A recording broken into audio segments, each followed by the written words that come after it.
bahay ay hindi maitago ang saya ng mga bagong hirang na official housemate.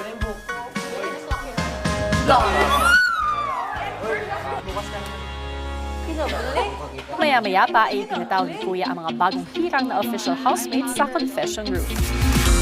Binabati ko kayo dahil kayo ngayon ay official housemates na ng aking bahay. Remy, Yes po, Kuya. ano ang nararamdaman mo ngayon? Masaya po. Shrimp. At ikaw naman, Kai? It didn't feel like a competition. Hindi ko talaga na-expect na mapipili ako.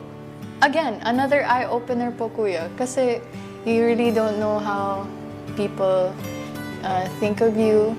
Gaya nga ng sabi ni ni Kai na deserving naman lahat na makapasok sa sa top 11 kasi pa-joke lang ako tapos feeling ko parang walang mag-vote pero meron pero hindi ako makapaniwala na makapasok ako sa top 11. Meron na po kaming na-build na na relationship, Kuya, and then yun, masaya ako na kasama sila, Kuya, and then happy lang, Kuya. Sa puntong ito, ay ipagkakaloob ko na sa inyo ang nararapat at sisimbolo ng inyong pagiging official housemate. Official housemate, muli kayo ay binabati ko sa inyong pagiging official housemate ng bahay ko.